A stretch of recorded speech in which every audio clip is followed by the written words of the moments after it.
I hate this book. I hate it. I just, like, hate everything about it.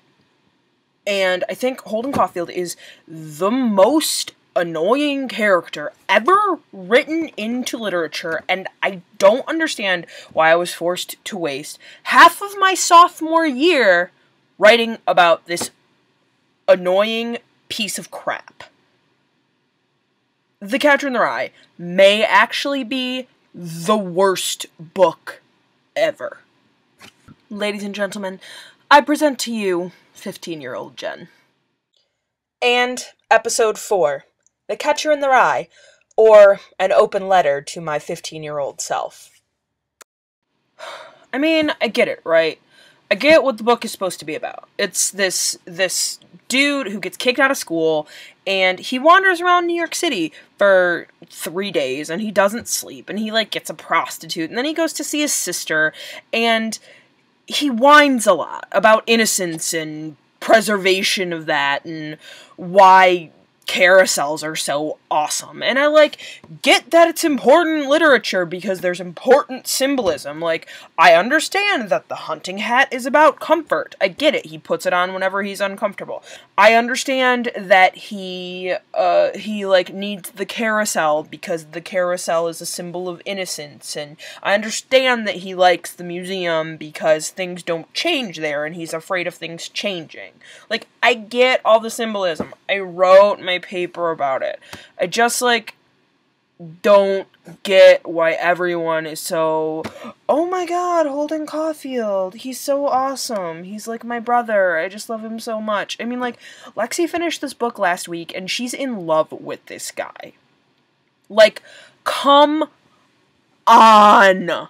Seriously, I have AP history notes to do, and I could be reading real literature like The Scarlet friggin' Letter, and instead I have to spend my time on The Catcher in the Rye? What the... Okay, high school Jen. I remember what sophomore year was like. I remember forensics and varsity golf and your first lead in a play. I remember that this was the year that you started sleeping through English class, and also the year that you discovered that you could sleep through English class, do all your reading, and still get the highest grade in class. I remember. I also remember how rough things were at home, and I remember thinking, rightfully so, that Holden Caulfield was a white boy with a lot of money who had no reason to whine. I also know that you have no sympathy at 15. Maybe that was just a trait of mine, because everybody loves this book. And the thing, 15-year-old Jen, that you're missing inside all of this beautiful symbolism is the real reason why everyone loves Holden Caulfield. I mean, I know that you understood this book in ways that your peers didn't, because you understood it as a scholar, and everyone else understood it as people. How did you do that at 15? How did you just cut yourself off? It's like, the writing's not even that good, and everybody is all about J.D. Salinger. Everybody's like, J.D. Salinger, he's the best. But I don't give a seriously. J.D. Salinger, not that good. I mean, listen to this friggin' first paragraph. It's awful. Just listen to the first paragraph.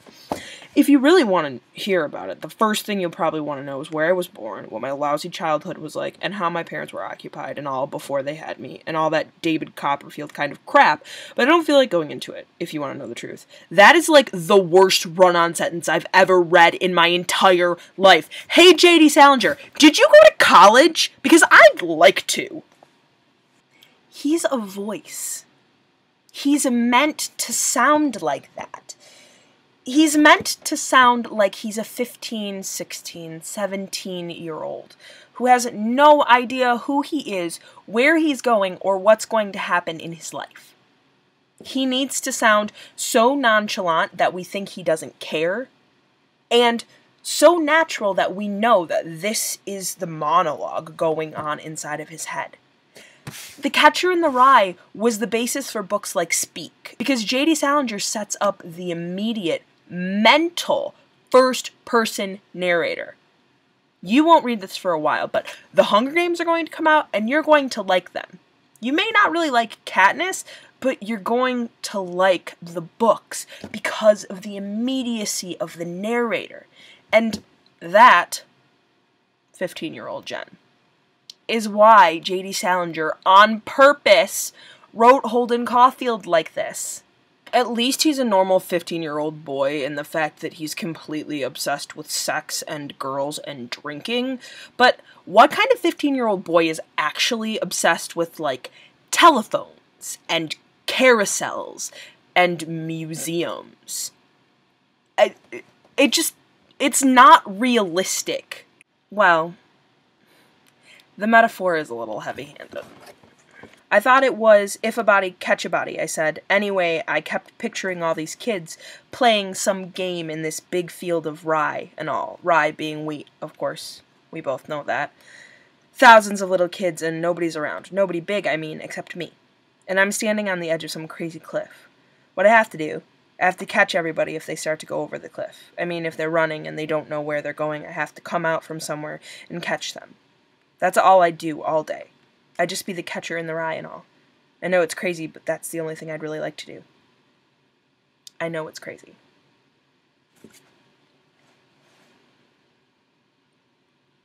Holden Caulfield just wants to preserve the innocent. What's so wrong about that?